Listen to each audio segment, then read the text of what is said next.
আপনারা শুনছেন radio Bikrampur ৯৯.২ FM। প্রাণের কথা মনে সুর, রেডিও বিক্রমপুর 99.2 FM। আপনারা শুনছেন রেডিও বিক্রমপুর ৯৯.২ FM। প্রাণের কথা মনে সুর, রেডিও বিক্রমপুর। আসসালামু আলাইকুম প্রিয় মুন্সিগঞ্জবাসী, কেমন আছেন সবাই? সবাইকে স্বাগত জানাচ্ছি ঢাকা বিভাগের একমাত্র কমিউনিটি রেডিও স্টেশন এবং মুন্সিগঞ্জ জেলার একমাত্র electronic media radio Bikrampur ৯৯.২ FM এ। প্রিয় দর্শক, প্রিয় শ্রোতা, আন্তর্জাতিক দুর্যোগ প্রশমন দিবস ২০২৫ উপলক্ষে আয়োজিত বিশেষ অনুষ্ঠানে যুক্ত আছে আপনাদের সকলের প্রিয় কথা বন্ধু সাইফুল বিন বারী। এবং আজকে কিন্তু আমাদের সাথে একজন অতিথি যুক্ত আছেন, তিনি কিন্তু থাকবেন পুরো সময় জুড়ে। অবশ্যই আপনারা আমাদের সাথে পুরো সময় জুড়ে থাকবেন। আজকে আমাদের সাথে অতিথি হিসেবে যুক্ত আছেন মুক্তারপুর সরকারি প্রাথমিক বিদ্যালয়ের সাবেক প্রধান শিক্ষক KM সাইফুল্লাহ স্যার। তিনি কিন্তু থাকবেন পুরোটা সময় জুড়ে। অবশ্যই আপনারা আমাদের সাথে পুরোটা সময় জুড়ে থাকবেন এবং শুধুমাত্র আমাদেরকে থাকলেই চলবে না, আমাদেরকে জানান দিতে হবে আপনি যে আমাদের সাথে আছেন এবং আপনার যে কোনো প্রশ্ন, যে কোনো মতামত কিন্তু চাইলে আপনি আমাদেরকে শেয়ার করতে পারবেন দুইটা মাধ্যমে। প্রথমে চলে যাবেন আপনার মোবাইলের রাইট মেসেজ অপশনে, সেখানে টাইপ করবেন RBP, তারপর একটা স্পেস দিয়ে আপনার নাম, একটা স্পেস দিয়ে আপনার লোকেশন, তারপর আরও একটা স্পেস দিয়ে আপনার মনে যত কথা আছে লিখে আমাদেরকে পাঠিয়ে দেবেন 7171 এই নাম্বারে। অথবা যদি আপনি ফেসবুকে যুক্ত হয়ে আমাদেরকে দেখতে চান সরাসরি, তবে চলে আসুন আপনার ফেসবুকে, সার্চ বারে চলে যাবেন, সেখানে টাইপ করবেন www.facebook.com/radiobikrampur 99.2 FM। পেয়ে যাবেন আমাদের official verified Facebook fan page, যেই পেজে কিন্তু এখন আমরা লাইভ আছি। লাইভে কিন্তু পৃথিবীর যে কোনো প্রান্ত থেকে আপনি আমাদেরকে যে কোনো সময় দেখতে পারবেন এবং লাইভের কমেন্ট বক্সে গিয়ে কিন্তু আপনার যে কোনো প্রশ্ন, যে কোনো মতামত আপনি খুব সহজে আমাদের সাথে শেয়ার করে দিতে পারবেন। তো কথা না বলে এই মুহূর্তে চলে যাবো আমাদের আজকের বিশেষ অতিথির কাছে। স্যার, কেমন আছেন আপনি? আলহামদুলিল্লাহ, ইনশাআল্লাহ ভালো আছি, আল্লাহর রহমতে। আপনি ভালো আছেন তো? জি আলহামদুলিল্লাহ স্যার, অসংখ্য ধন্যবাদ জানাচ্ছি আপনাকে। আপনি আজকে আপনার মূল্যবান সময় দিয়ে আমাদের স্টুডিওতে যুক্ত হয়ে আমার দর্শক এবং শ্রোতাদের উদ্দেশ্যে কিছু বিশেষ কথা শেয়ার করার জন্য আপনি যুক্ত হয়েছেন। ধন্যবাদ জানাচ্ছি আপনাকে। স্যার, আমরা আজকের যে বিষয়ে যেই অনুষ্ঠানটি আমরা সম্প্রচার করছি, আন্তর্জাতিক দুর্যোগ প্রশমন দিবস ২০২৫। আন্তর্জাতিক দুর্যোগ প্রশমন দিবসের আসলে কিছু বিষয় আপনাদের সাথে আমরা শেয়ার করতে চাই। প্রথমেই শুরু করছি এর পরিচিতি, আন্তর্জাতিক দুর্যোগ প্রশমন দিবসের যে পরিচিতি, সেই পরিচিতি পর্ব। ১৯৮৯ সাল থেকে প্রতি বছর ১৩ই অক্টোবর সারা বিশ্বে আন্তর্জাতিক দুর্যোগ প্রশমন দিবস পালিত হয়ে আসছে। দুর্যোগের ঝুঁকি কমাতে জনগণ ও সংশ্লিষ্টদের সচেতনতা বৃদ্ধির জন্যই এই উদ্যোগ। বিশ্বের অন্যান্য দেশের মতো বাংলাদেশেও এবার আন্তর্জাতিক দুর্যোগ প্রশমন দিবস পালিত হয়েছে, যার প্রতিপাদ্য ছিল সমন্বিত উদ্যোগ প্রতিরোধ গড়ি দুর্যোগ। ভৌগোলিক অবস্থানগত কারণে জলবায়ু পরিবর্তন জনিত দুর্যোগে সবচেয়ে ঝুঁকিতে বাংলাদেশ। গত ২ দশকে এই ভূখণ্ডে ১৮৫টি প্রাকৃতিক দুর্যোগ আঘাত হেনেছে। এতে সবচেয়ে ক্ষতিগ্রস্ত উপকূলীয় প্রান্তিক জনগোষ্ঠী। এদিকে পূর্বাভাস ও পূর্ব প্রস্তুতির কারণে বন্যা ও ঘূর্ণিঝড়ে ক্ষয়ক্ষতি কমিয়ে আনা গেলেও প্রতিনিয়ত চরিত্র বদলাচ্ছে দুর্যোগের। এছাড়া নতুন আতঙ্ক হিসেবে দেখা দিয়েছে ভূমিকম্প, বজ্রপাত ও মানবসৃষ্ট দুর্যোগ। দুর্যোগ মোকাবিলায় প্রশিক্ষিত জনবল কাঠামো গঠনের পাশাপাশি স্মার্ট প্রযুক্তি ব্যবহারে জোর দিয়েছে বিশেষজ্ঞরা। রেমালের মতোই আরেকটি ঘূর্ণিঝড় দানা নামটি শুনলেই আমাদের অতি পরিচিত দানা পানির কথা মনে পড়ে, কিন্তু এই দানা সেই দানা নয়, এই দানা কাতারের দানা। বলছি ঘূর্ণিঝড় দানার কথা। এই বছরের মে মাসে ঘূর্ণিঝড় রেমাল আঘাত এনেছিল বাংলাদেশ সহ পশ্চিমবঙ্গের বেশ কিছু জায়গায়। ক্ষয়ক্ষতি হয়েছিল লক্ষাধিক মানুষের, বাতিল হয়েছিল বিমানের বিভিন্ন বিদেশের ফ্লাইট। ঘূর্ণিঝড়ের প্রস্তুতি, সহায়তা ও ক্ষয়ক্ষতি মোকাবেলায় বিভিন্ন সরকারি বেসরকারি অফিসের ছুটি বাতিল করা হয়েছিল। ঘূর্ণিঝড়টির নামকরণ দানা করেছে কাতার। আরবি ভাষায় এই শব্দের অর্থ সুন্দর এবং মূল্যবান মুক্তা। ঘূর্ণিঝড়ের নামকরণ সম্বন্ধে অনেকেরই হয়তো ধারণা নেই। আমরা এই বিষয়ে আসলে ঘূর্ণিঝড়ের নামকরণের বিষয়ে আমরা আসছি কিছুক্ষণ পরে। এই মুহূর্তে আমাদের অতিথির কাছে চলে যাব প্রথম প্রশ্নটি নিয়ে, যে স্যার, আমাদের দেশে যে আবহাওয়া, সে আবহাওয়ার প্রেক্ষিতে সবচেয়ে বড় বড় যে প্রাকৃতিক দুর্যোগগুলো হয়, এর মধ্যে দুইটা হলো ঘূর্ণিঝড় এবং একটা হলো বন্যা। তো আপনার কাছে ঘূর্ণিঝড় বিষয়ে আসলে প্রথমে জানতে চাচ্ছি, এই যে ঘূর্ণিঝড় আসলে কি? ঘূর্ণিঝড়ের আগে আসলে আমাদের করণীয় কি? বিসমিল্লাহির রহমানির রহিম। আমাদের এই রেডিও বিক্রমপুর ৯৯.২ FM এ আপনারা শ্রোতা বন্ধুরা, দেশে এবং বিদেশে যারা শুনছেন আমাকে এবং আমার উপস্থাপককে, সকলকে আমার সাধুবাদ জানাই, আপনাদের সম্ভাষণ জানি। এই আপনার এই যে সমন্বিত উদ্যোগ এবং প্রতিরোধ করি দুর্যোগ।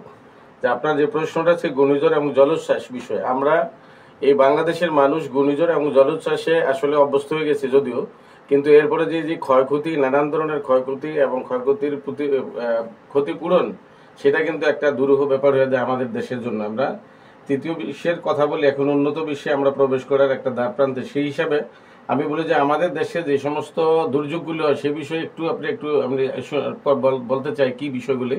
সেগুলি সুনামি আছে, অতি জোয়ার আছে, বন্যা, আকস্মিক বন্যা এবং পাহাড়ি ঢল, নদী ভাঙ্গন, খরা, শৈত্যপ্রবাহ, বজ্রপাত, ভূমিধস, টর্নেডো, কালবৈশাখী, ভূমিকম্প, অগ্নিকাণ্ড, নগরের জলাবদ্ধতা। বিশেষ করে আমরা এগুলি অবলম্বন করি এবং এগুলি আমাদের হরহামেশা আমাদের অতিবৃষ্টি হলে আমরা দেখতে পারি যে রাস্তাঘাট তলিয়ে যায়। ঢাকা শহরে, আমাদের চট্টগ্রাম শহরে চলাচলে যে নৌকায় অনেকেই হাস্যরস বাজে বলে যে আমাদের আসলে এগুলি যে ড্রেনেজের ব্যবস্থা, এটা একটা বিশাল দুর্যোগ, এটা মনুষ্য সৃষ্ট একটা দুর্যোগ। যাই হোক, যে কথাটা বলছিলাম যে ঘূর্ণিঝড় এবং জলোচ্ছ্বাস। ঘূর্ণিঝড় বা সাইক্লোন সাগরের থেকে সৃষ্টি হয় একটি প্রাকৃতিক আপদ বা মানে একটা প্রাকৃতিক একটা বিপদ। আমি আপদই বলি। ঘূর্ণিঝড় অল্প সময় বৃহৎ জনগোষ্ঠীর জীবনযাত্রা এবং জীবিকা, সম্পদ এবং পরিবেশের ভয়ানক ক্ষতি সাধন করার ক্ষমতা রাখে। সাধারণত ঘূর্ণিঝড়, সাইক্লোন এবং জলোচ্ছ্বাস উপকূলে আঘাত করে এবং ক্ষয়ক্ষতির মাত্রা অনেক বেড়ে যায়। ভৌগোলিক অবস্থানগত কারণে বাংলাদেশ একটা জলোচ্ছ্বাস এবং ঘূর্ণিঝড় প্রবণ এলাকা। সেই হিসাবে বাংলাদেশের দক্ষিণাঞ্চলের যে জেলাগুলি আছে, চট্টগ্রাম, হাতিয়া, ভোলা, পটুয়াখালী, বরিশাল এবং খুলনার এই অঞ্চলগুলো, আরও ভিতরে আছে বরিশালের ভিতরে যে জেলাগুলি, চাঁদপুরের অংশগুলো, প্রায় 19টি জেলা আমরা এই জলোচ্ছ্বাস এবং ঘূর্ণিঝড়ে আক্রান্ত হয়ে পড়ি। এরপরে আমরা যারা মধ্যাঞ্চলে মুন্সিগঞ্জে আছি, সেটার একটা বিশাল প্রভাব। চারিদিকে মুন্সিগঞ্জে একটা নদী বেষ্টিত একটা অঞ্চল, একটা বিশাল প্রায় 16 লাখ থেকে 18 লক্ষ লোক এই জনবসতিতে, এই সভ্যতার জনপদে বসবাস করে। আমরা কিন্তু বিশাল একটা ক্ষতিগ্রস্ত পদে, সেটা মানুষ, শিশু এবং বয়োবৃদ্ধরা হয়ে থাকে। আমাদের 19টি জেলায় যে ঝুঁকিপূর্ণ আছে সেগুলোর মধ্যে স্বাধীনতার পূর্বে 1970 সালে 12 নভেম্বর ঘূর্ণিঝড় বোলা সাইক্লোন নামে পরিচিত ছিল। সেই ঘূর্ণিঝড়ে প্রায় 10 লক্ষ লোকের প্রাণহানি করেছিল। এটা আমরা যখন ছোট ছিলাম সেটা আমি দেখেছি। স্বাধীনতা উত্তর বাংলাদেশে 1991 সালে ঘূর্ণিঝড় প্রায় 1,38,000 মানুষ প্রাণ হারায় এবং সম্পদের ব্যাপক ক্ষতি সাধিত হয়। জলবায়ু পরিবর্তনের প্রভাবে বাংলাদেশে ঘূর্ণিঝড় এবং জলোচ্ছ্বাসের মাত্রা তীব্রতা বেড়েছে। 2007 সালের 15 নভেম্বরের সংঘটিত ঘূর্ণিঝড় সিডোরের যে বাতাসের তীব্রতা ছিল ঘন্টায় 260 কিলোমিটার, এটা আমাদের অনেকের জানা। অতীতে বাংলাদেশে আঘাত করা যে কোনো ঘূর্ণিঝড়ের চেয়ে এর ভয়াবহতা ছিল অনেক বেশি। সিডোর পরবর্তীকালে 2020 সালে 22 মে সংঘটিত ঘূর্ণিঝড় আমফান সময়কাল পর্যন্ত বিগত এক দশকে প্রায় 12টি ভয়ানক ঘূর্ণিঝড় এবং জলোচ্ছ্বাস হয়েছে, বাংলাদেশের উপকূলে আঘাত করেছে। ঘূর্ণিঝড় প্রতিরোধ করার ক্ষমতা বাংলাদেশের, আমাদের এই সম্পদে, আমাদের যে লজিস্টিক সাপোর্ট আমাদের বাংলাদেশে আছে, সেগুলি দিয়ে আমরা মানে প্রতিরোধ বা আমরা এগুলি কাটায় উঠতে পারি না আর কি, যেগুলি আমরা মানে প্রতিরোধ করার জন্য এটা আমাদের জন্য যথেষ্ট না। তো যাই হোক, সিডোর পরবর্তীকালে যে বিগত এক দশকে প্রায় 12টি ভয়ানক ঘূর্ণিঝড়ের কথা যে বললাম, সেই ভয়ানক ঘূর্ণিঝড় বাংলাদেশের উপকূলাঞ্চলে ব্যাপক ক্ষতি করেছে এবং প্রাণহানি করেছে। ঘূর্ণিঝড় প্রতিরোধ করার ক্ষমতা মানুষের কারণে বাস্তবে এই প্রেক্ষাপটে ঝুঁকি এবং ক্ষতি কমাতে পারিবারিক পর্যায়ে থেকে শুরু করে দেশ, পাড়া, মহল্লায় সমস্ত অঞ্চলে আমরা যদি পূর্ব প্রস্তুতিটা গ্রহণ করি, তার কোনো বিকল্প নাই। যদি পূর্ব প্রস্তুতি আমাদের জানা থাকে, যতটুকুই পারা যায়, যদি প্রাকৃতিক বা ন্যাচারাল ডিজাস্টার আমরা বলি যাকে, এই ন্যাচারাল ডিজাস্টার কিন্তু কারো প্রতিরোধ করার ক্ষমতা নেই। কিন্তু প্রতিরোধ না করে যদি আমরা মানে যেটা বলি, মানে আমরা কিছুটা হলেও কমসে কম যে প্রাণহানি, ফসল সম্পদ হানি, এগুলির থেকে আমরা কিছুটা সাশ্রয় পেতে পারি, প্রাণ পেতে পারি, পরিত্রাণ পেতে পারি। এখন আপনি বলেছে, আমাকে প্রশ্ন করেছিলেন যে ঘূর্ণিঝড়ের আগে কি করব। ঘূর্ণিঝড়ের আগে আমাদের যে কাজটা, সেটা হলো এলাকায় আঘাত করা পূর্বের চেয়ে সবচেয়ে ভয়াবহ ঘূর্ণিঝড় যে বাতাসের তীব্রতা এবং জলোচ্ছ্বাস উচ্চতাকে বিবেচনা এনে আগের চেয়ে ভিটা উঁচু এবং মজবুত করে দুর্যোগ সহনশীল ঘরবাড়ি আমাদের বানাতে হবে। এবং আমাদের আসলে ভূস্তরটা যে মানে নদীর স্তরের যেগুলি স্তরটা দিন দিন সেগুলি কিন্তু বিভিন্ন নদী ভাঙ্গন, পাহাড়ি ঢল, বিভিন্ন কারণে আমাদের নদীর তলদেশগুলো উঁচু হয়ে যাচ্ছে, যার কারণে পানির যেই ধারণ ক্ষমতা, সেই ধারণ ক্ষমতার বাইরে যখন ঘূর্ণিঝড়, জলোচ্ছ্বাস এবং অতিবৃষ্টি হয়, তখন এই বন্যাপ্রবণ এলাকায় ঘূর্ণিঝড়, জলোচ্ছ্বাসের কারণে আমাদের এই বসত এলাকায় কিন্তু সেই ঘূর্ণিঝড়গুলো, সেই পানিগুলো এসে পড়ে যায় এবং আমাদের একটা দীর্ঘ সময় এটা আমাদের কষ্ট বুক লাঘব করতে হয়। আমরা জানি যে এই বিগত 80-90 দশকে বেশ কয়েকটা ঘূর্ণিঝড় হয়েছিল, যেটা আমরা দেখেছি আমাদের সারা বাংলাদেশ সব মুন্সিগঞ্জও কিন্তু এই রাস্তা দিয়ে যেগুলি সড়ক পথগুলি ছিল, সেই সড়ক পথগুলি দিয়ে কিন্তু নৌকা ট্রলার এগুলি চলেছে, আপনারা দেখেছেন।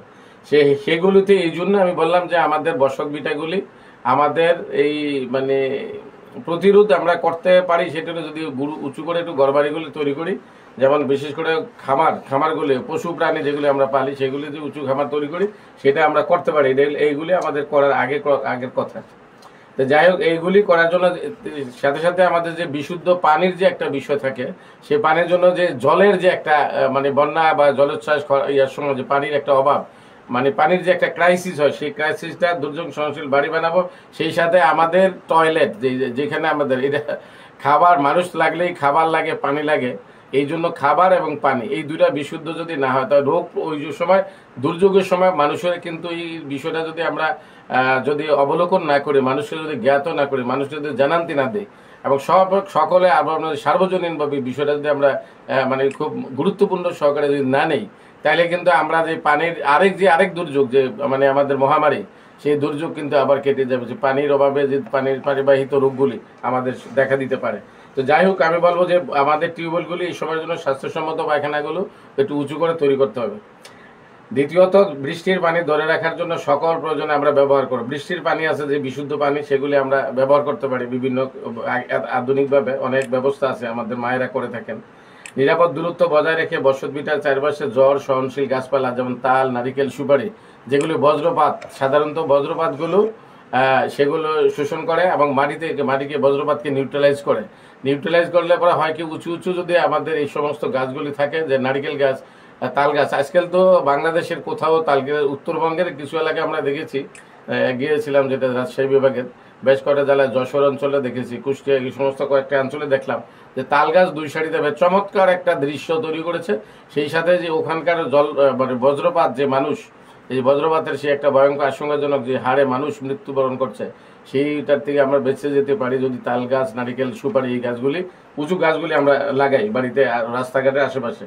তারপর তারপরে গবাদি পশু, হাঁস মুরগির আবাসস্থল আগের চেয়ে উঁচু মজবুত করার জন্য দুর্যোগ কথা বলে বিবেচনা করে পর্যাপ্ত খাদ্য আমাদেরকে মজুত রাখতে হবে। দুর্যোগকালীন কথা বিবেচনা করে শুকনো খাবার সহ যেমন চাল, ডাল, চিরা, মুড়ি, গুড় ইত্যাদি আমরা সংরক্ষণ করবো। খাবার, স্লাইন এবং বিশুদ্ধ পানির ট্যাবলেট, প্রয়োজনীয় ওষুধপত্র, কাগজপত্র, ওষুধপত্র এবং প্রাথমিক চিকিৎসার সামগ্রী ঘরে রাখবো। নগদ টাকা সঞ্চয় করব।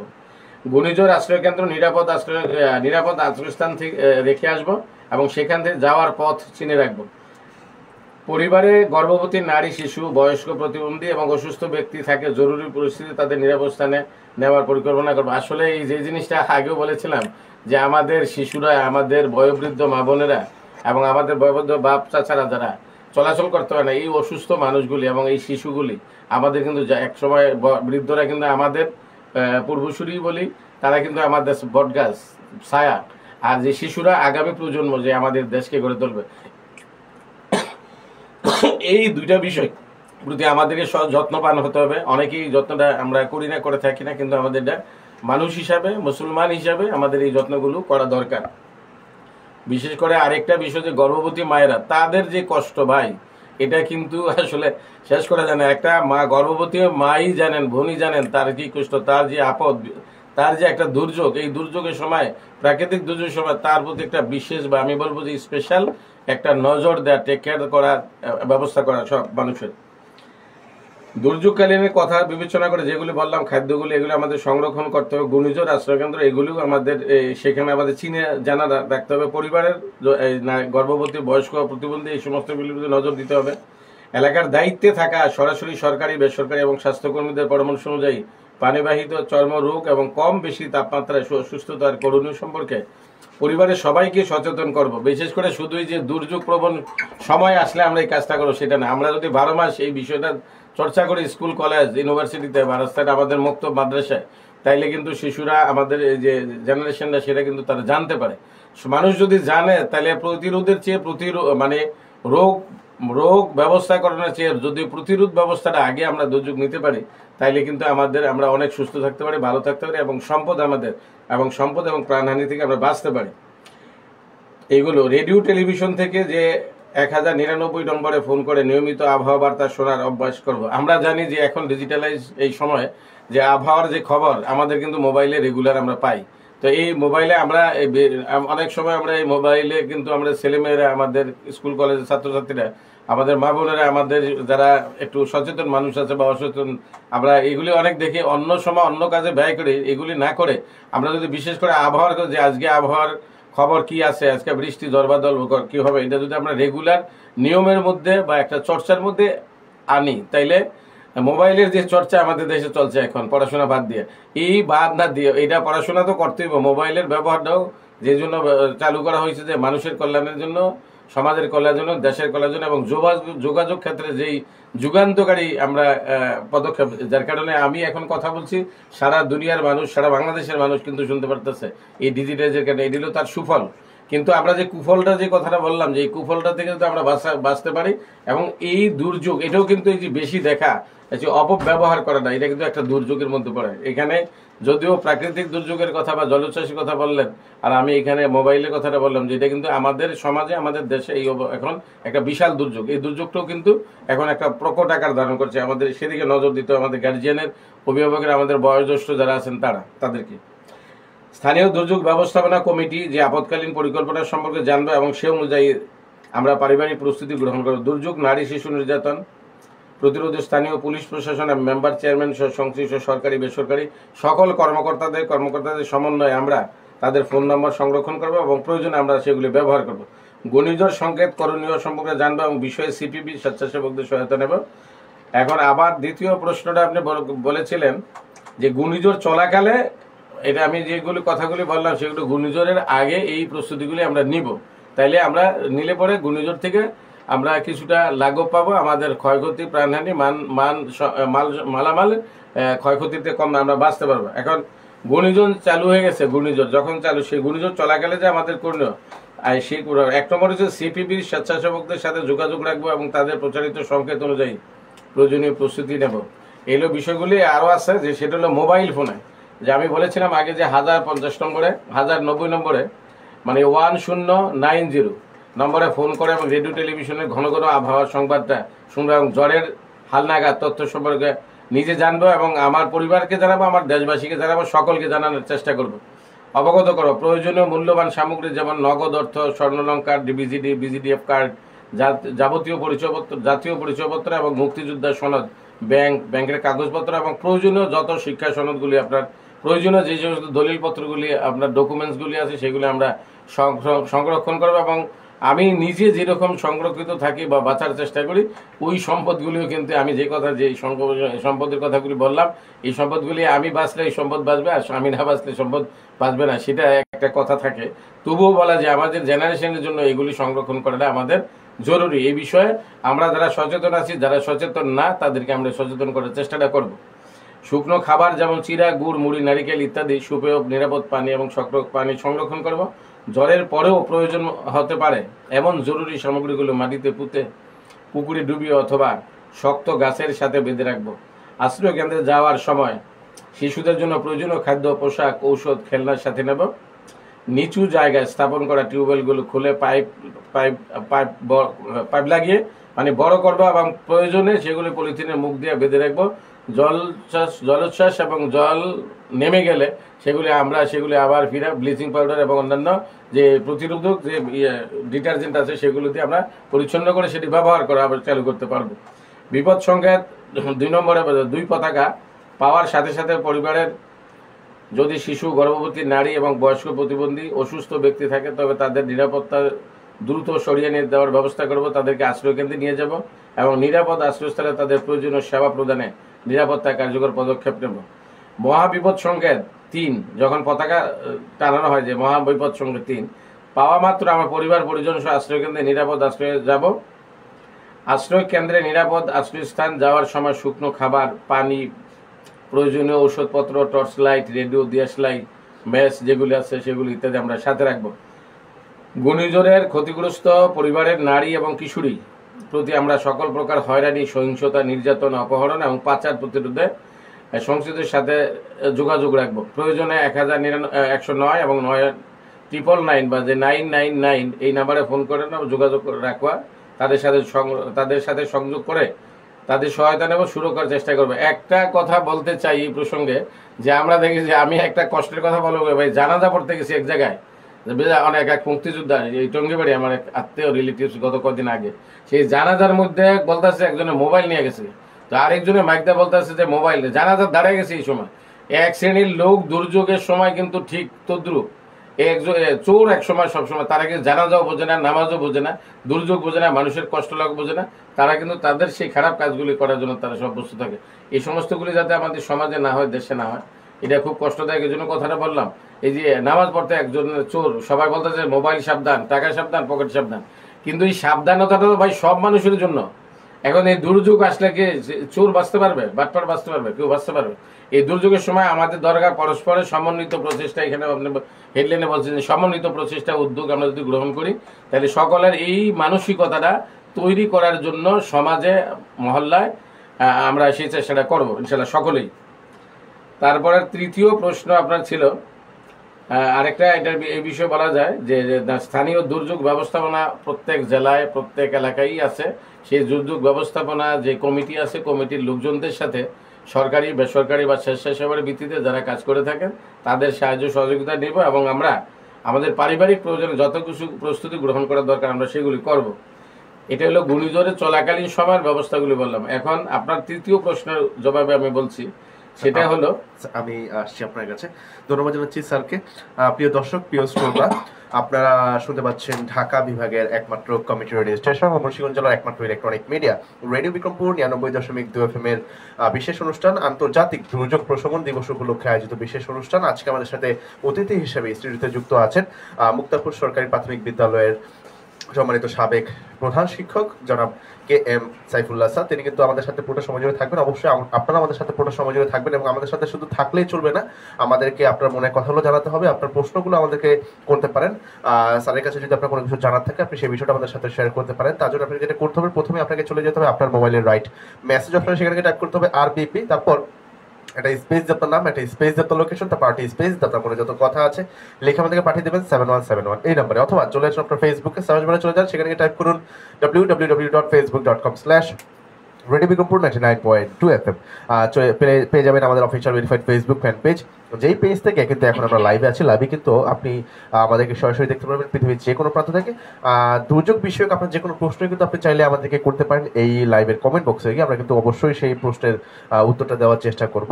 এবং অবশ্যই লাইভটি শেয়ার করে দেবেন আপনার নিজের ওয়ালে, মেসেঞ্জার গ্রুপে, এবং ফ্রেন্ডদেরকে ইনভাইট করবেন ঢাকা বিভাগের একমাত্র community radio station radio Bikrampur 99.2 FM শোনার এবং দেখার জন্য।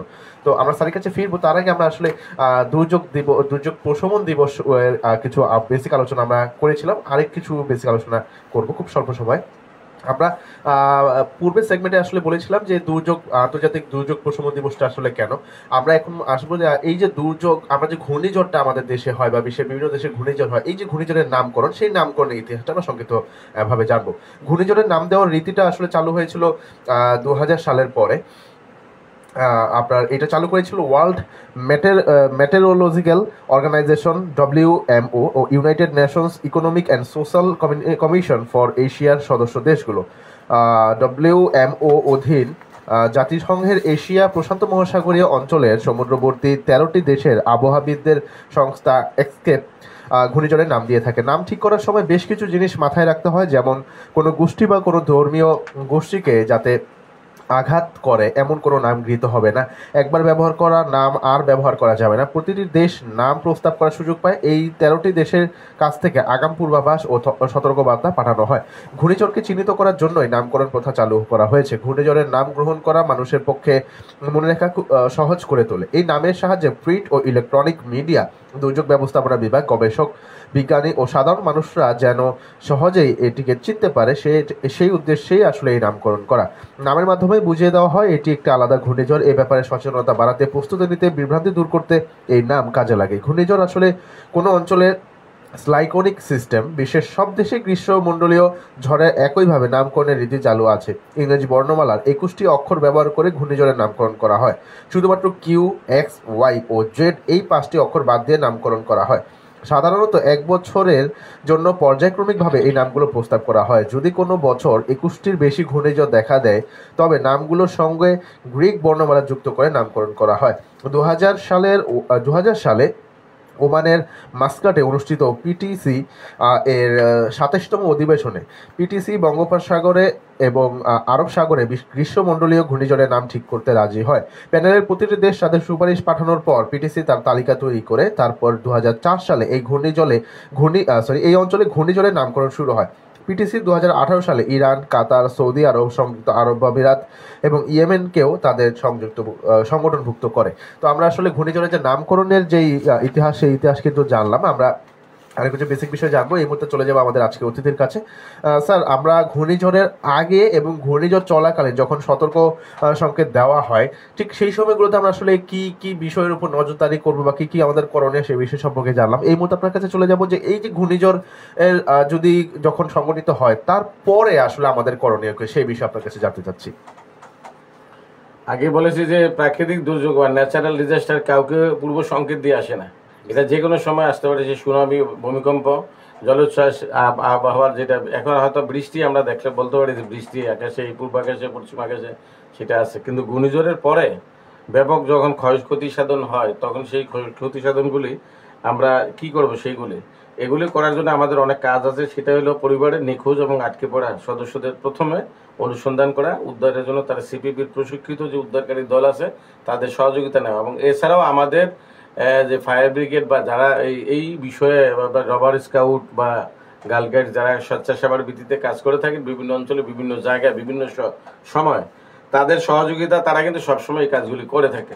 তো আমরা তাদেরকে সহযোগিতা করবো। কি বললাম, যেটা নিখোঁজ, আটকে পড়া এবং তাদের উদ্ধারের জন্য নিখোঁজ, আটকে পড়া মানুষ আগে উদ্ধার করতে হবে।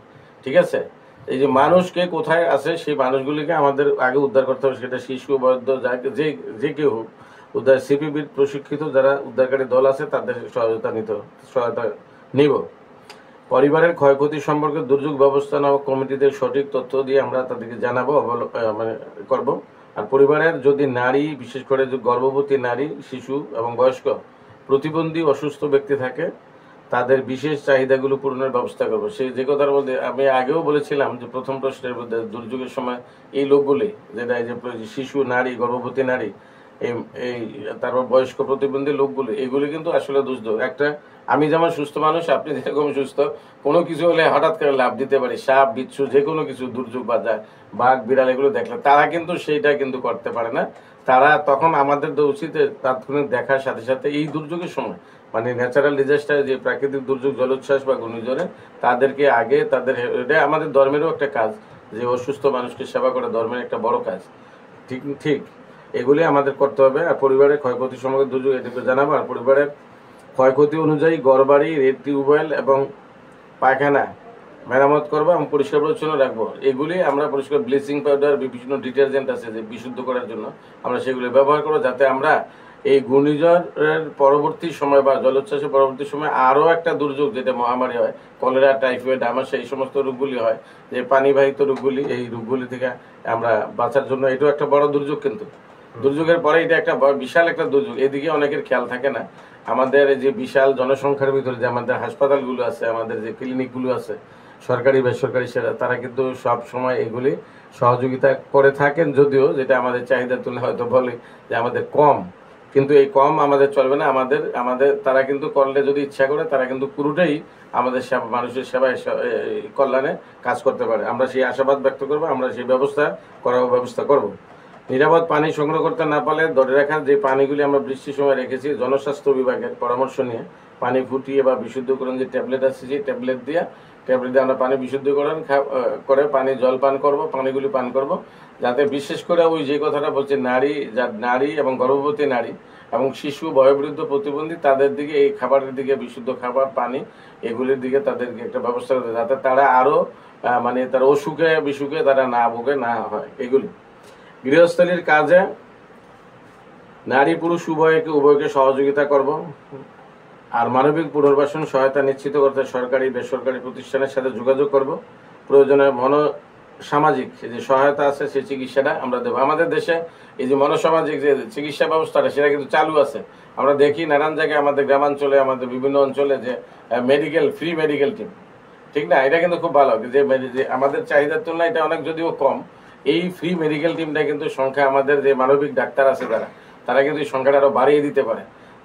তাদেরকে আমি শ্রদ্ধা করি, একটা কথা বলি, শ্রদ্ধা রেখেই কথা বলছি, যে কসাই যে মনোভাবটা, মানে এই সময় ডাক্তারদের যে একটা মানুষ বলে, আমি বলি না, আমিও দেখি আর কি অনেক সময় যে কসাই মনোভাবটা, এই মনোভাব পরিহার করে আমি একজন মানুষ, ডাক্তার একজন মানুষ, এবং দুর্যোগ প্রবণ যে মানুষগুলো তারাও কিন্তু মানুষ, সেই যে আমি মানুষ যেরকম সেও কিন্তু সেরকম, এই মনোভাব নিয়ে যদি আমরা বাড়ি তাহলে যেরকম তারা সুস্থ হয়, সবল হয় সামাজিকভাবে, এবং আমাদের যে ধর্ম সেই ধর্মের যে মানুষ, সে যেই ধর্মের মানুষই হোক, জাত পাত ধর্ম সবকিছু বাদ দিয়া মানুষ, আমি প্রথম আমার পরিচয় যে আমি মানুষ, আমরা মানুষের সেবায় আত্মনিয়োগ করব। আমি এই বিশেষ করে ডাক্তারদের সাথে ডাক্তারদের শ্রদ্ধা রেখে বলছি, এই কাজটা আপনারা যদি চেষ্টা করেন, ইচ্ছা করেন, মানুষের এই কষ্টটা লাঘব করতে ইচ্ছা করলেই পারে।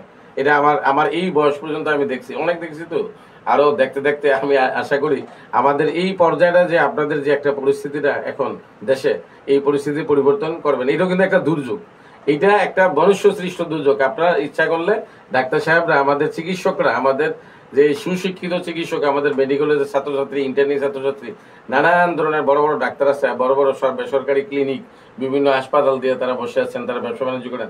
ভাই, সেই সাথে সাথে আপনি এই যে এই মানুষের জন্য সেবার জন্য এগুলি করেন, সেই সেবাটা একটু দিয়ে, এইটুকু আপনাদের কাছে আশা করি। এই যেটা বললাম যে প্রয়োজনে যে মনোসামাজিক, এই মনোসামাজিক মনোজগতের যে কাজটা, আপনার ডাক্তার সাহেবরা কিন্তু বেশি পড়েন আমার চেয়ে বেশি, এই মনোসামাজিকের কাজটা মনোসামাজিকের মতো মানুষের জন্য, কল্যাণের জন্য, দেশের জন্য, দেশের মানুষের জন্য। মানুষ যদি না বাঁচে, মানুষ যদি সুস্থ না থাকে, তাহলে আপনি চিকিৎসা করবেন কার? তাইলে এই কথা মাথায় সকল ডাক্তারদের প্রতি শ্রদ্ধা রেখে আবার বলছি যে কাজটা আপনারা করবেন, এই দুর্যোগটার থেকে মানুষকে বাঁচাতে পারেন আপনারা। বাঁচাবে তো আল্লাহ, কিন্তু উসিলা তো লাগে ভাই। এই জন্য বললাম কথাগুলো, অনেক কথাটা বললাম, আপনারা ডাক্তার সাহেবের বিশেষ করে কিছু মনে করেন না। এই জন্য বললাম যে মানবিক দৃষ্টিকোণ থেকে আপনারা এই কাজগুলি করবেন আশা করি। আর সবাই ভালো থাকেন, সুস্থ থাকেন। আর সবাইকে ধন্যবাদ জানাচ্ছি, স্যারকেও ধন্যবাদ জানাচ্ছি। ঘূর্ণিঝড় বিষয়ে বাংলাদেশের প্রেক্ষাপটে আসলে ঘূর্ণিঝড় এবং বন্যা এই দুইটা মহামারী এই দুইটা আসলে প্রাকৃতিক দুর্যোগ কিন্তু সবচেয়ে বেশি দেখা যায়। তো আমরা ঘূর্ণিঝড় বিষয়ে কিন্তু অনেক কিছু জানলাম, যে ঘূর্ণিঝড় আসার আগে, ঘূর্ণিঝড় চলাকালীন এবং ঘূর্ণিঝড় চলে যাওয়ার পরে আমাদের কি কি করণীয় সেই বিষয়ে কিন্তু স্যার আমাদেরকে বিস্তারিত আলোচনার মাধ্যমে জানিয়ে দিয়েছেন। সবাইকে ধন্যবাদ জানাচ্ছি। এই মুহূর্তে আমরা আসলে যে আরেকটা প্রাকৃতিক দুর্যোগ আছে বাংলাদেশের প্রেক্ষাপটে, সেটা হলো বন্যা। আমরা বন্যা নিয়ে আসলে স্যার থেকে অনেক কিছু প্রশ্ন জানবো। স্যারের কাছে আমার প্রথম প্রশ্নটা থাকবে যে স্যার, এই যে বন্যা, এই বন্যা আসার আগে আমাদের আসলে করণীয় কি, সেই বিষয়ে যদি আমার দর্শক এবং শ্রোতাদের উদ্দেশ্যে আপনি কিছু শেয়ার করে থাকেন। আসলে জলোচ্ছ্বাসে পানি হঠাৎ করে বাড়ে, আমি বলেছিলাম যে পানি জলোচ্ছ্বাসের কারণে বিভিন্ন মানে প্রাকৃতিক যে দুর্যোগটা, তার মধ্যে জলোচ্ছ্বাস আর এই বন্যাটা ঠিক, এটা ঠিক পূর্বাভাস। অতিবৃষ্টি আমাদের উত্তরাঞ্চলে, পাহাড়ি এলাকায় যে অতিবৃষ্টি হয়, পূর্বাঞ্চলে যে অতিবৃষ্টি হয়, আমাদের নদীগুলি যে ধারণ ক্ষমতা, নদীর যে ক্যাপাসিটি, পানির ধারণ ক্ষমতাটা, সেই পানির যখন অতিবৃষ্টি হয়, যে মাসের পর মাস অঞ্চলে যে পাহাড়গুলি আছে, সেই পাহাড় থেকে বিশেষ করে আমাদের বন্যাগুলি হয়। আমরা জানি যে আমাদের প্রায় 25% যে আমাদের খাদ্য, এবং আমাদের উত্তর পূর্বাঞ্চল যেটা সুনামগঞ্জ, সিলেট, এই সিলেট, এই মৌলভীবাজার এই এলাকায় যে হাওড় এলাকাগুলি আছে, সেখানে কিন্তু প্রচুর ধান হয়। এবং বাংলাদেশের অনেকে হয়তো এটা জানেন না, আপনারা তো সেই কথাটাই বলেন না, সেখানে কিন্তু প্রচুর ধান উৎপাদন হয়। এক সময় সারা দেশের মানুষ কিন্তু, এক সময়, এখন হয়তো কমছে সেটা, এক সময় কিন্তু সারা দেশের মানুষ এই বরিশাল ধান কাটার জন্য যাইতো। এবং সুনামগঞ্জ, তারপরে আমি যখন ছোট ছিলাম দেখেছি, তারা তখন তো আর মোটরযান ছিল না, তখন নৌকা, তারা যে নৌকা দিয়া, বিশাল বিশাল নৌকা দিয়া দেশের বিভিন্ন অঞ্চল থেকে সেই এলাকায় ধান কাটার জন্য লোক জমার সমাগত হতো। এখানকার সিলেট, মৌলভীবাজার, আবার গ্রেটার সিলেট যেটা আছে, সেটা যারা কিন্তু জানে, আমিও জানি, আমি দেখেছি, এই জন্য বললাম বিষয়টা। সেই বিষয়গুলি থেকে বলছি যে বন্যা প্রবণ এলাকায় যে এই সমস্তগুলি যে বন্যা হয়, বন্যাটা হয় নদীর যে পাহাড়ি ডলের কারণে, অতিবৃষ্টির কারণে। এই আমাদের ভৌগোলিক অবস্থানগত কারণে বাংলাদেশ একটা বন্যা প্রবণ অঞ্চল, এবং আমরা যে বন্যা দেখতে দেখতে, বন্যা সহ্য করতে করতে, এটা আমাদের এখন গায়েস হয়ে গেছে। আমি বলি গায়েস হয়ে গেছে, যে কোনো সময় মানুষ মনে করতে পারে যে প্রত্যেক বছরই বন্যা হইতে পারে, প্রত্যেক বছর আবার হয় না। এক সময় আমি নিজে দেখেছি, গত কয়েক বছর আগে, সালটা আমার মনে নেই এই মুহূর্তে, বোধহয় খুব সম্ভবত 4 সাল হবে, সে প্রায় ৭৭ দিন এই বন্যার পানি এখানে মুন্সিগঞ্জে ট্রলার চলছে। সালটা ঠিক আমার মনে নেই বলতে, 2004 সালে বা 90 সালে এরকম হবে। এখানে যে প্রায় ৭৭, আমি গড়েছিলাম যেদিন থেকে বন্যার পানি উঠছিল শুরু, সেই 88 বন্যাও আমার মনে আছে যে 28 আগস্ট থেকে 88 যে বন্যাটা আমার সেই কথা মনে আছে। তখন সেটা মানে 28 আগস্ট থেকে যে বন্যার পানি নদীগুলি সব ভরে গেল, তো 9 সেপ্টেম্বর পর্যন্ত একটানা যে পানি, সেটা একটা ক্ষণস্থায়ী একটা বন্যা ছিল, বেশি সময় ছিল না, কিন্তু বন্যার পানি নেমে গেছে। কিন্তু অনেক দুর্যোগ এইসব বন্যার পানির কারণে এই মানে দেখতে দেখতে জায়গা তলে গেছে, 88 বন্যা। সেটা 90 সালে হয়েছিল একবার, 77 দিন, প্রায় দীর্ঘস্থায়ী একটা বন্যা। সেই বন্যা পরিত্রাণের সময় মানুষ কিন্তু নৌকা দিয়ে সব চলাচল করছে। আপনারা দেখছেন যে আমাদের সরকার ওই সময় হেলিকপ্টার দিয়ে বিভিন্ন জায়গায় ত্রাণ সামগ্রী বিতরণ করেছে। আমাদের যে স্থানীয় সরকার, স্থানীয় লোকাল বিভিন্ন যারা বিত্তশালী আছেন সরকারের সাথে, তারা সাহায্য সহযোগিতা করেছেন। এখন যে কথাটা বললাম যে বন্যা, যে আমাদের বন্যা প্রবণ এলাকা, উজানে বাংলাদেশের আয়তনের চেয়ে প্রায় 12 গুণ বড় এলাকা থেকে আসা বৃষ্টিপাত, নদীর পানি, প্রায় 95% পানি বাটির দেশ বাংলাদেশের ভিতর দিয়ে প্রবাহিত হয়, বঙ্গোপসাগরে পতিত হয়।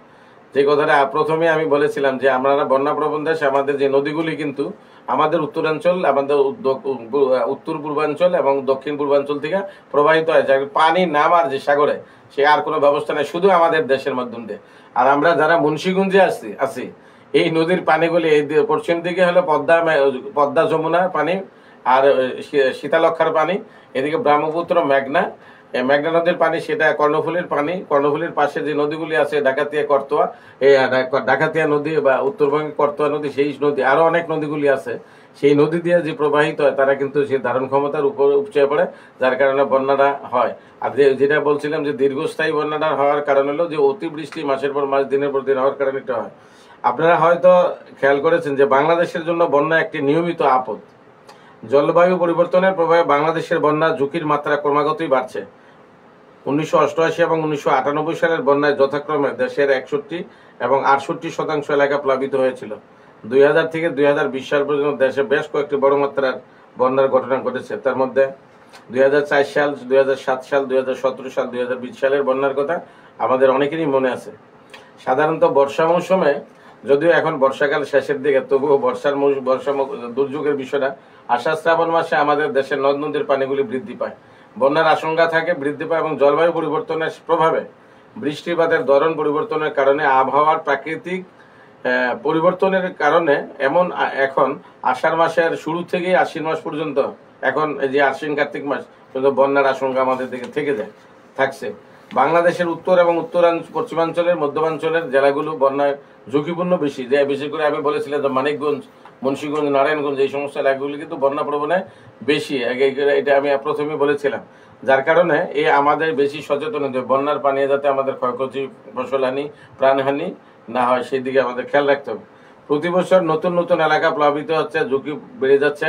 এটার মধ্যে এখানে আরেকটা বিষয় আমি খেয়াল করি, আমাদের যে পুকুর পুষ্করিণীগুলি যেগুলি ছিল সেগুলো কিন্তু এখন বড় হয়ে যাওয়ার কারণে, বা যেগুলি যে বালুদস্যুরা, যেটা কি বলবো এটারে, যে এটা বালু খেকোড়া, যে বড় এটাতে দুইটা ক্ষতি হচ্ছে। জলোচ্ছ্বাসের কারণে আগে পানি এগুলি ভরতো পুকুর পুষ্করিণীর দিঘিগুলো, কিন্তু এগুলি আজকের এই ভূমিদস্যুর কারণে এবং এই বালু খেকোর কারণে, এই বালুদস্যুদের কারণে এগুলি কিন্তু ভরে যাওয়ার কারণে বিশাল একটা জলাবদ্ধ যে জায়গা আমাদের নষ্ট হয়ে যাচ্ছে।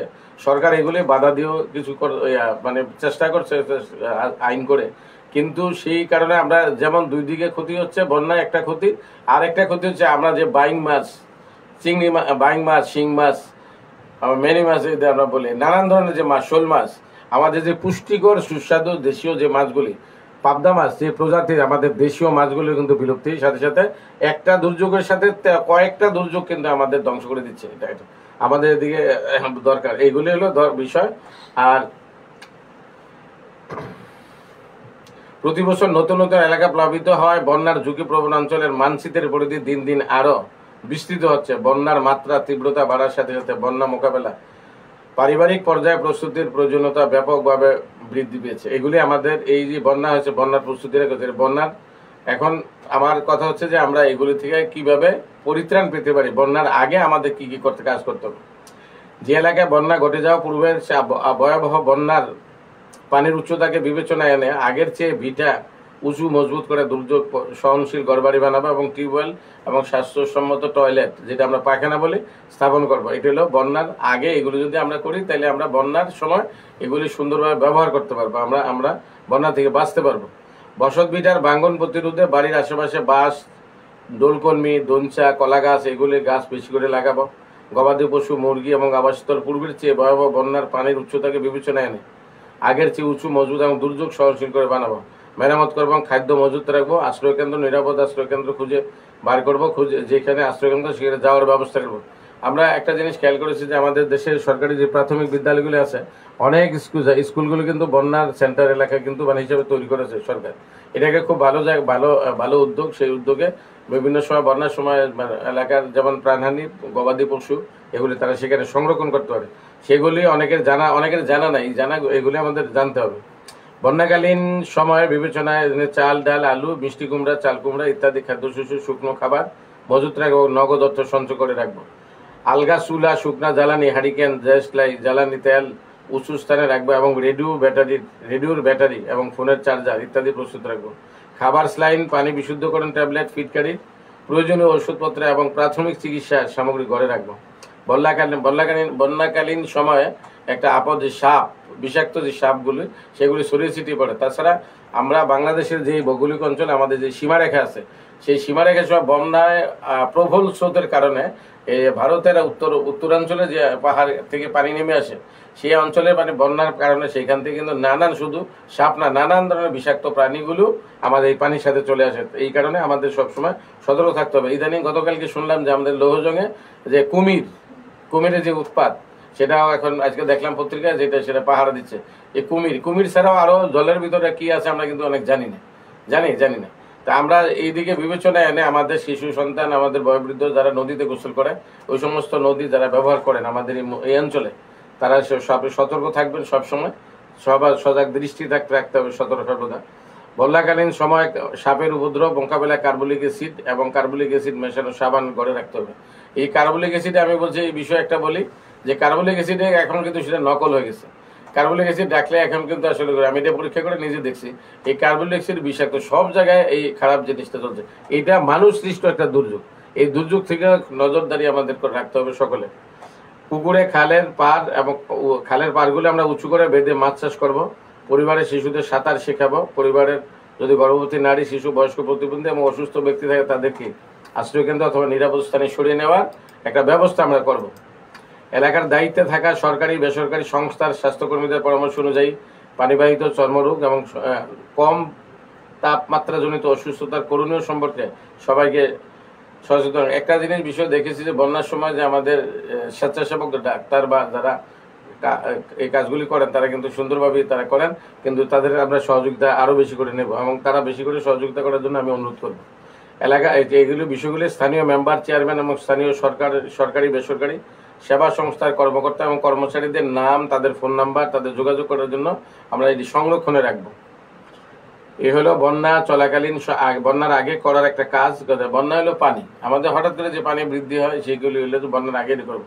এখন বন্যা চলাকালে বন্যা চলছে, সেই সময় আমরা কি করব?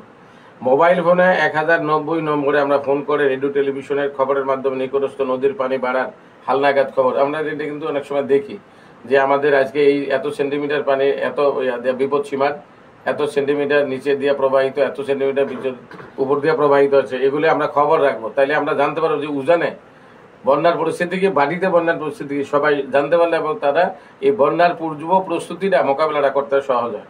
টিউবওয়েলের ক্ষতিগ্রস্ত হলে নিরাপদ স্থান থেকে পানি সংগ্রহ করবো এবং নিরাপদ পানি সংগ্রহ করতে না পারলে পানি ধরে রাখার ব্যবস্থা করবো এবং সেই পানি পান করবো। অথবা স্বাস্থ্য বিভাগের কর্মচারী তারা সেই সময় একটা দেখছে যে তাদেরকে ছুটি বন্ধ করে দেওয়া হয়, সেই ছুটিগুলি তাদেরকে এই কাজে লাগে, সরকারি ভালো কাজে, এই মানুষকে সেবার কাজে নিয়োজিত তারা থাকেন।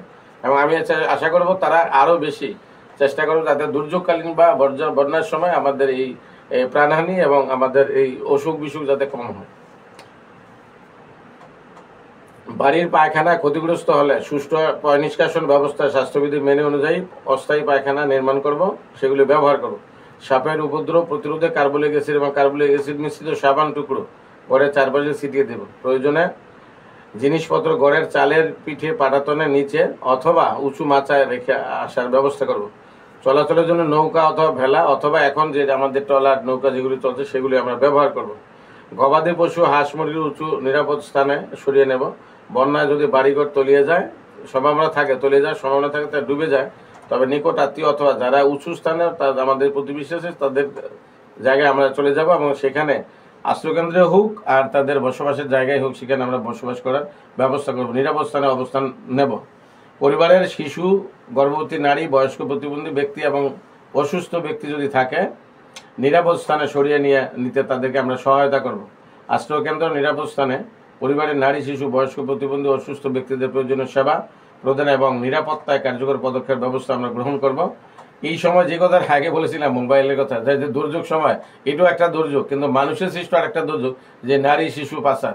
এই যে নারী শিশু পাচার, এটা কিন্তু আরেকটা ভয়ানক একটা দুর্যোগ। এই নারী শিশু পাচারের জন্য আমরা সকলে সচেতন থাকবো।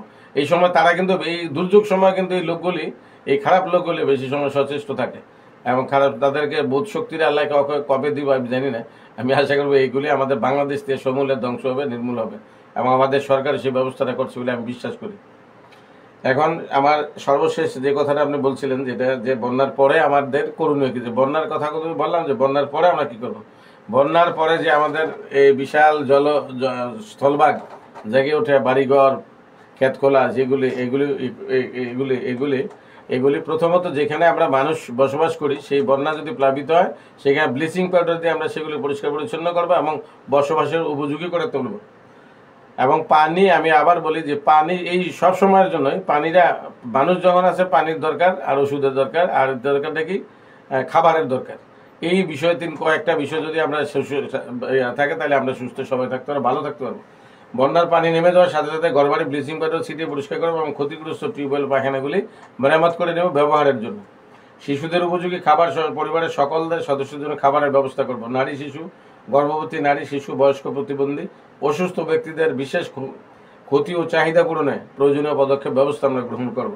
শিশুদের আচ্ছা, এগুলি গেল বসত ভিটায় পরিবর্তনশীল শাকসবজি চাষের উদ্যোগ নেব। যে বন্যার ফলে সবকিছু তলিয়ে যায়, পচে যায়, নষ্ট হয়ে যায়, এই জন্য যা বর্ধনশীল দ্রুত যেই ফসলগুলি, যে দ্রুত শাকসবজিগুলি, তরিতরকারিগুলি হয়, আবার আমরা যে বন্যার যে ক্ষয়ক্ষতিটা হয়, এই গাছগুলি করে আমরা সেই বন্যার ক্ষয়ক্ষতিটা কাটিয়ে উঠতে পারবো। দ্রুত ফল বর্ধনশীল এই শাকসবজি তরিতরকারি যেগুলি আছে সেগুলি আমরা চাষাবাদ করব এবং সেগুলি স্বল্প মূল্যে মানুষের মধ্যে বিতরণ করার যে মানসিকতা আমাদের সকলের মধ্যে থাকবে, সেই চেষ্টা আশা করি।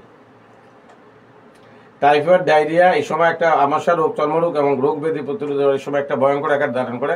এগুলি যাতে ভয়ঙ্কর আকার ধারণ করতে না পারে, এই জন্য সরকারি বেসরকারি সংস্থার স্বাস্থ্যকর্মীর পরামর্শ নেব এবং সে অনুযায়ী তাদের ব্যবস্থাপত্র অনুযায়ী আমরা চিকিৎসা নেব। গবাদি পশু, হাঁস মুরগির ক্ষতিগ্রস্ত আবাসিক স্থল মেরামত করবো, সেখানেও ব্লিচিং পাউডারের ব্যবস্থা করা, দেওয়া সুন্দর আবাস। সে কিন্তু একটা প্রাণী, গরু বলেন, হাঁস মুরগি বলেন, তারাও কিন্তু আমরা যেগুলো পালেন, বিড়াল, কুকুর, এগুলো কিন্তু আমাদের একটা অংশ, আমাদের জীবনযাত্রার একটা অংশ, তাদেরকে বসবাসের উপযোগী করবে মানুষের মতো। তারপরে আছে মৎস্য কর্মকর্তা পরামর্শ অনুযায়ী পুকুর ডোবার পানি পরিষ্কার করবো এবং পুনরায় মাছ চাষ করা শুরু করবো। পরিবারের ক্ষয়ক্ষতি সম্পর্কে দুর্যোগ ব্যবস্থাপনা কমিটিকে আমরা সঠিক তথ্যটা দিয়ে জানাবো যে আমাদের কি ক্ষয়ক্ষতি হলো বন্যাটায় এবং আমরা কি পরিমাণ সহযোগিতা পেতে পারি এবং আমাদের কি দরকার এবং বন্যা পরবর্তী কি আমাদের অ্যাসেসমেন্ট, সেই অ্যাসেসমেন্টটা যদি সঠিকভাবে আমরা করতে পারি তাহলে বন্যা পরবর্তী সময়ে আমাদের পুনর্বাসন করাটা, মানে বসবাসের উপযোগী করাটা অতি দ্রুত করা যায় সুন্দরভাবে। বন্যায় ক্ষতিগ্রস্ত পরিবারের কিশোরীর প্রতি সকলের হয়রানি, সহিংসতা, নির্যাতন, অপহরণ এবং পাচার প্রতিরোধে সংশ্লিষ্টদের যোগাযুক্ত রাখবো। মানবিক পুনর্বাসনের সহায়তা নিশ্চিত করতে সরকারি বেসরকারি প্রতিষ্ঠানের সাথে যোগাযোগ রাখবো এবং সে অনুযায়ী আমরা ব্যবস্থা গ্রহণ করবো এবং সকলে যাতে সুস্থ থাকতে পারে, ভালো থাকতে পারে, এই বন্যার সময় সেই ব্যবস্থাটা করবো। এই হলো বিষয় যে বন্যার পরে আমাদের করণীয়। এলো বন্যা, আমি বললাম যে বন্যা সম্পর্কে এই বিষয়গুলো যদি আমরা প্রতিপালন করতে পারি তাহলে যে সমন্বিত উদ্যোগ, এই বিষয়গুলো আমার একার পক্ষে, আপনার একার পক্ষে সম্ভব না, সকলের তরে, মানুষ প্রত্যেকে আমরা পরের তরে, এই বিষয়টা আমরা ব্যবহার করবো। আরেকটা সব জায়গায় এই কথাটা বলি, এখানেও বলি, আজকে জানাই, সে আমাদের জাতীয় কবি কাজী নজরুল ইসলাম, বিদ্রোহী কবি, আমাদের জাতীয় কবি ইসলাম, আমাদের প্রাণের কবি, একটা কথা, সেটা কোরআন হাদিসের কথাটাই উনি অনেক কাব্যিক ভাষায় বলেছেন যে আমি কারে ভয় না করি, আমারে কেউ ভয় না পায়। যে কোনো সময়, যে কোনো অবস্থানে, যে কোনো সময় আমরা পরস্পরের প্রতি সহনশীল হব, মমত্ববোধ, মনুষ্যত্ববোধ, মানবতাবোধ জাগ্রত করব এবং মানবতাবোধ রেখেই সেই দুর্যোগ সময় স্বাভাবিক সময় যেভাবে আমরা চলাফেরা করি, তাইলে আমাদের শান্তি, আমাদের দেশের শান্তি, আমাদের মানুষের শান্তি, আমাদের কল্যাণ। আমার এই দুর্যোগ সময় এই জিনিসটা আরও বেশি দরকার। মানুষের মানবতাবোধ যদি জাগ্রত না হয়, মানুষ তাহলে সে কিন্তু ধর্ম থাকে না। ধর্ম না থাকলে আমি মানুষের মধ্যে থাকি না, আর মানুষের মধ্যে না থাকলে আমি যে সৃষ্টির সেরা জীব, সেই জীব কিন্তু আমি প্রমাণ করতে পারলাম না যে আমি মানুষ, আল্লাহর শ্রেষ্ঠ জীব। সুতরাং আমরা বলবো যে বন্যা, জলোচ্ছ্বাস, খরা এবং বন্যা, এই জলোচ্ছ্বাসের সময় সকলের তরে সকলে আমরা প্রত্যেকে পরের তরে মানে পরস্পর সম্পর্কবোধটা, মানবিক বোধটা, মূল্যবোধটা বজায় রাখবো এবং সেই অনুযায়ী যতদিন আমরা দুনিয়াতে বেঁচে থাকি সেই চেষ্টাটা করবো ইনশাল্লাহ। সকলকে আমার সালাম, সকলকে আমার ধন্যবাদ, সালাম জানাই। সবাই ভালো থাকুন, সুস্থ থাকুন, নিরাপদ থাকুন। আমাদের দেশটা সুন্দর চলুক, সুন্দর থাকুক, শান্তিতে থাকুক। আমরা সবাই দেশের কল্যাণে কাজ করি, মানুষের কল্যাণে কাজ করি, এই কামনা করে আমি শেষ করলাম। ধন্যবাদ জানাচ্ছি স্যার। এই মুহূর্তে আসলে সংক্ষিপ্ত আকারে আমি ঘূর্ণিঝড় বিষয়ে কিছু তথ্য শেয়ার করব। 2020 সালের এপ্রিলে 169টি ঘূর্ণিঝড়ের নাম তালিকা প্রকাশিত হয়েছিল। 13টি দেশের প্রত্যেক সদস্য 13টি করে নাম প্রস্তাব করেছিল। সেই তালিকা থেকে বর্তমানে ঘূর্ণিঝড়ের নামকরণ করা হচ্ছে। কোনো দেশে এই ঘূর্ণিঝড় তৈরি হয়েছে বা আঘাত হানবে তার উপর নামকরণ বিবেচনা করা হয় না, বরং দেশগুলোর পরপর নাম অনুযায়ী ঘূর্ণিঝড়ের ক্ষেত্রে তা ব্যবহার করা হয়। যেমন ঘূর্ণিঝড় নিসর্গ নাম দিয়েছিল বাংলাদেশ, আশ্রয় পড়েছিল মহারাষ্ট্রে। ভারত নাম দিয়েছিল গতি, আশ্রয় পড়েছিল সোমালিয়ায়। ইরান নাম দিয়েছিল নিভার, আর আঘাত এনেছিল তামিলনাড়ুতে। দানার পর যে বড় ঝড়টি আসবে তার নাম হচ্ছে ফেইনজাল, যে নামটি দিয়েছে সৌদি আরব। ফেইনজালের পরে ঝড়টি হবে শক্তি, আর এই নামটি দিয়েছে শ্রীলঙ্কা। শ্রীলঙ্কার পরে থাইল্যান্ডে দেওয়া ঘূর্ণিঝড়ের নাম হচ্ছে মন্থ। ক্রান্তীয় অঞ্চলে সমুদ্র উপকূলের দেশ হওয়ায় বাংলাদেশ ঘূর্ণিঝড় প্রবণ দেশ। বাংলাদেশের ইতিহাস ঘাটলে দেখা যায় ঘূর্ণিঝড়ের প্রাণহানিও নেহাত কম নয়। প্রাণহানি ছাড়াও ঘূর্ণিঝড়ে উপকূলীয় এলাকার মানুষের ব্যাপক ক্ষয়ক্ষতির শিকার হতে হয়। বাংলাদেশ ও সংলগ্ন বঙ্গোপসাগরের তীরবর্তী এলাকাটির আকৃতি ফানেলের আকৃতি হওয়ার কারণে বঙ্গোপসাগর থেকে সৃষ্ট ঘূর্ণিঝড়ের প্রকোপ বাংলাদেশের ভূখণ্ডে সমুদ্র তীরবর্তী জেলা কক্সবাজার, চট্টগ্রাম, নোয়াখালী, খুলনা, বরিশাল, পটুয়াখালী ও ভোলাতে সবচেয়ে বেশি। ইতিমধ্যে ঘূর্ণিঝড় দানা বিভিন্ন এলাকায় আঘাত এনেছে এবং ক্ষয়ক্ষতিও হয়েছে। তবে প্রাকৃতিক দুর্যোগ মোকাবেলায় বাংলাদেশ অনেকটাই সফলতা অর্জন করেছে। বাংলাদেশের ত্রাণ ও দুর্যোগ ব্যবস্থাপনা মন্ত্রণালয় ও আবহাওয়া অধিদপ্তরের আর্থিক যোগান ও সক্ষমতা অনেক বেড়েছে। তাই আগে থেকে অনেক ক্ষয়ক্ষতি হলেও কয়েক দশক ধরে বড় জলোচ্ছ্বাস ও অন্যান্য প্রাকৃতিক দুর্যোগ বা ঘূর্ণিঝড়ে প্রাণহানি এবং ক্ষয়ক্ষতির পরিমাণ অনেক কমে এসেছে।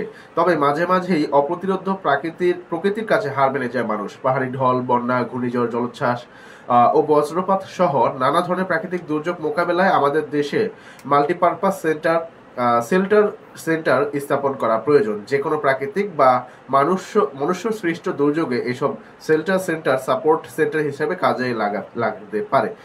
প্রিয় দর্শক, প্রিয় শ্রোতা, সবাইকে ধন্যবাদ জানাচ্ছি একদম শুরু থেকে আমাদের সাথে যুক্ত থাকার জন্য।